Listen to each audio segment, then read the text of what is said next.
Hello, it's Min Ling from Brand Fame. I'm super excited to be here. I am an intuitive branding strategist and coach, helping you figure out your core message and what makes your brand special and helps you stand out. I see a couple people are joining right now. If you're new, go ahead and say hello and let me know who you are and where you're coming in from, whether it's on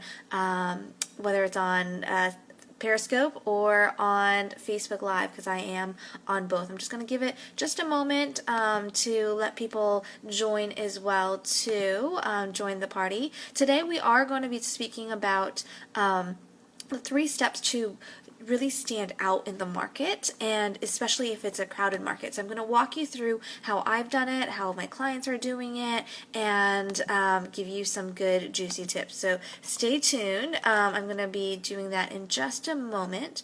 I'm just going to share this out real quick, and then we can go ahead and get started. Awesome. So who's excited about this topic? Go ahead and comment below and let me know if you're excited about this topic. I know a lot of people want to stand out in the market and really be known as the expert. So if you're interested and you're excited about this topic, go ahead and share a big yes below so I know you guys are still there. I'm not just talking to myself. So just go ahead and let me know, who you are, where you're coming in from, and we'll go ahead and get started. So, there are many ways to stand out in the market, and some people are posting a lot and trying to figure out how to be different and get people's attention. So there's 3 ways that I recommend to my clients on how to stand out. I'm going to walk you through that. So the first way is you want to be very, very clear on your core message. It's super important to figure out what your message is and make sure that it is in alignment with your ideal clients and what problems they are facing. Hi Tammy, I see you on Facebook Live. So you need to figure out what your core message is and make sure that it's aligned to what your ideal clients are facing or the problems or challenges, because if it's not aligned, then your ideal clients are not going to, even pay attention, because your ideal clients are only interested in 2 things and 2 things only. First of all, it's themselves, but within themselves, they're interested in reducing pain or increasing pleasure. And so you need to know that that's their driving force. So if you can't help them with some pain point, or you can't help them with a pleasure point, then they have really no reason to pay attention, because everybody is so busy. They are, working, they are trying to make their businesses work, or they're trying to improve their health, or wherever your clients are, they're really busy. So they're not going to pay attention to you if you don't have this alignment between your core message and what problems they're facing. For example, one of my clients, she's in health and wellness, and when we were figuring out her ideal clients, it turned out that it was busy moms. And when we were looking at her core message and trying to figure out what it was, part of what challenges busy moms have is that they don't have time to work out, and so they put themselves last. Or if they do work out, they are not seeing the results. They work out the gym or the Y for long periods of time, and they aren't getting the results that they desire. And so she has a faster way to get results. And so part of her core message will be, you don't need to go to the gym, you don't need to spend hours at the gym working out, just follow these simple steps and you can get the results you desire. So busy moms who are looking to lose a few pounds, they would be interested in this because it speaks to, you don't have to spend hours in the gym to get results, and they'll be like, oh, I want that. And you can do it simply, simple steps, fixing some of your nutrition and fixing some of the way that you work out as well too, so you can get maximum benefit. So that core message is going to help her stand out because it's speaking directly to her ideal client, which is the busy moms. And B, most people that are teaching health and wellness nutrition out there, they may be saying like go to the gym, or they may be programming them to go to the gym, do weights, do cardio or whatever. And she's just saying like, no, you don't have to do that. You can do it this other way. I'll show you how. And so that's going to resonate with her ideal client. So really get clear on the message that you want to share with your ideal clients and make sure that it matches exactly where they are in terms of the pain point. You want to look at the insight and really get to the insight about why they're experiencing the problem that they're experiencing, and from there you can craft your core message. So that's step number 1. Step number 2 is to really create your brand personality. And here's what I mean. A lot of people think about their brands, they think about logos and websites and all the stuff, right? All the visual stuff. But that's like the end step. That's the end step in this whole entire branding process. What you really need to start with are message, and B is figuring out what your brand personality is. That's how you're going to stand out. So if you look at all, the companies that are out there that are doing really well, they have a persona. They have a persona within their companies as well. So if you look at Nike, they're all about inspiring greatness, having, good athletes, being the best. They're also about being innovative as well too. That's part of their personality. And so when they speak to their ideal clients or audience, they also make sure that they hit on these points. So if you look at their advertisement is all around, inspiration, being your best. It's all about aligning with great athletes as well too, and they do that through endorsement deals and sponsorships. They also provide innovative, new shoes and technology to their top tier professional athletes, and then also they sell it to everyday people like you and me. But they are very clear on what their personality is and what they should represent as well too. You also want to think about, your brand as a person as well. So when you think about your personality, you don't want to just think about, the core attributes that you want to create, but you also want to think about, how to bring to life your brand. Think of your brand as a person. So if you think of, let's say a car company like Mercedes-Benz, when you think about that, you think of refinement, you think of, modern luxury. So when you put together the personality, you want to start to write down these words that describe your brand. Then when you have these words down, you can then go ahead and create your brand around it. So your images, it influences the photos that you take, how you come across in the way that you write, the fonts and graphics that you use as well too. But you want to make sure that you understand your personality first before you do any kind of logos and graphics work. Well, another thing that you want to think about when you're doing your brand personality is that you want to make sure that your personality is different than everyone else out there in the market. So I've seen a lot of people in especially the coaching industry go for this high lux glam lifestyle personality, which is not bad, but there's so many people doing it right now. And so you want to think about, okay, what makes my brand just a little bit different? What makes my personality a little bit different than everyone else that's out there that may be doing this luxe glam, vibe? Maybe it's I can't even think. I'm not in the glam word. Maybe it's more fun luxury or something. I'm just making it up right now.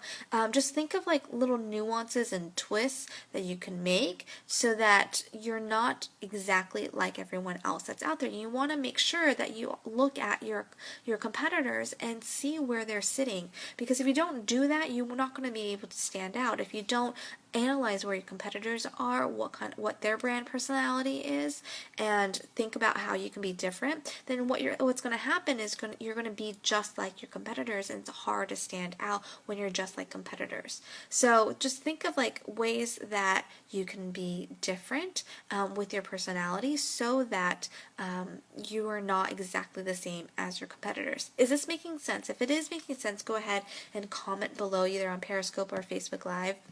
or you can tap the screen for some hearts or likes. And if you have a question, go ahead and pop it here as well too. I'm happy to answer.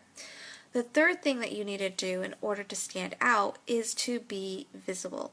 So I see a lot of people that are out there who are saying, oh, I have my message, or I have, my brand personality, and they create all these lovely websites and whatever. So traffic is not going to come to you unless you put yourself out there. So one of the mistakes I see is that a lot of people spend a lot of time creating their websites, making it look beautiful, but then expecting just people to show up. That doesn't happen, You need to go ahead and be more proactive and put yourself out there and be more visible. And the way you be more visible is that you start with, where your ideal clients are. Figure out where your ideal clients are and really be active in those places, whether it's LinkedIn, Facebook, whether it's at meetups or networking events. Wherever your ideal clients are, you want to go to them. You want to meet them where they are. And then when you're there, you want to share what you do in a benefit-laden way so that people understand, oh gosh, I need to find out more. I need to work with you, or I need to learn more from you as well too. So you want to make sure when you're visible to also go ahead and make sure that you talk in a more benefit-laden way so that people are interested. So back to the busy mom example from my client. What she could do at networking events is say something like,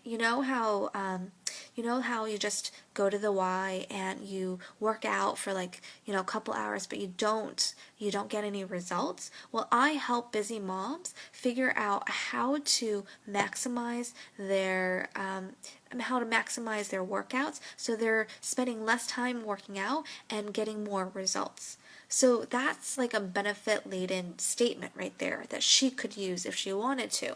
And so you want to go ahead and think about, okay, how can I say it in a way that A, captures attention, so it's pretty much stating the problem, like I said, going to the Y and not getting results, or the gym and not getting results.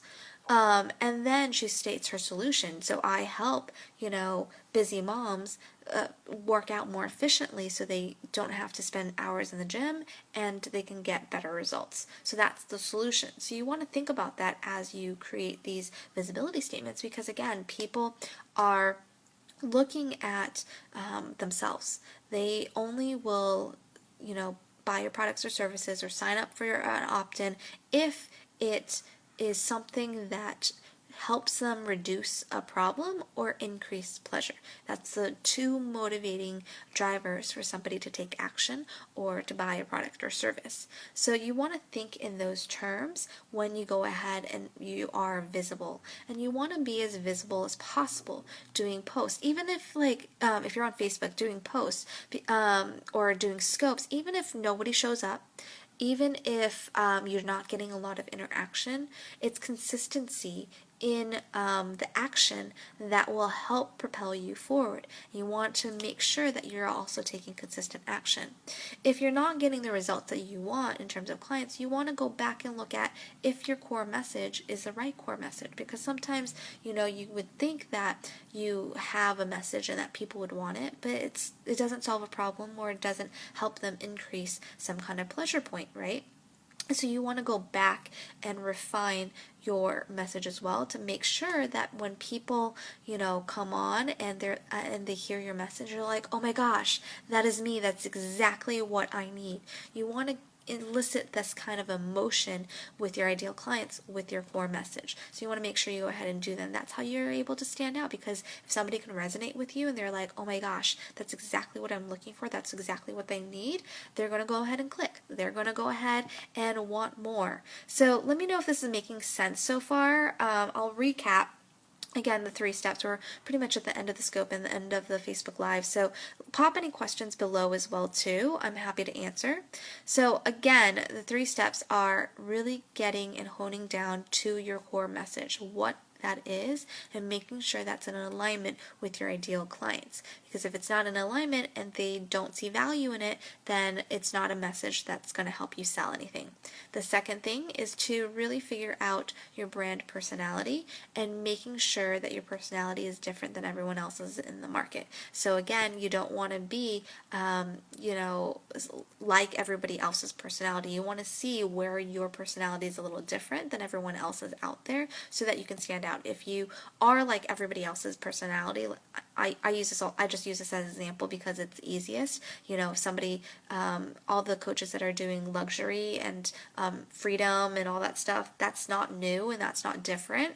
And so you're going to be lumped into that bucket of people. And if you're newer to the market, there's already people that have already established themselves in that brand personality and positioning. It's harder to break in. So I suggest you think about another way to create your personality so that it's different. And the third thing is all about visibility, making sure that you're showing up where your ideal clients are every day and putting yourself out there as well too, so that they see your message, they hear your message, and they build that know, like, and trust with you as well. So hopefully that was helpful. Let me know by commenting yes below if this was helpful. If you have any questions, go ahead and type them in. Also, if you are interested in really, creating your IT brand and figuring out how to stand out in the market, I do have a free ebook that's been downloaded over 1,800 times. You can go to brandfameschool.com/it-guide to grab your free copy. It has a workbook in there as well too to help you figure out what your core message is and some parts about figuring out how your brand style. So definitely recommend going there if you are interested in learning more. And again, it's brandfameschool.com/it-guide to go ahead and grab a copy. So that's about it. I'll be here again tomorrow. I'm going to plan on being on Scope and Facebook Live between 8 and 9 a.m. So the Scopes last around and the Facebook Lives last around 15-20 minutes max. So if you have any questions, go ahead and pop them in. If there's any topics that you want me to cover, let me know as well too. And thank you guys so much for being here, and I'll see you next time. Bye.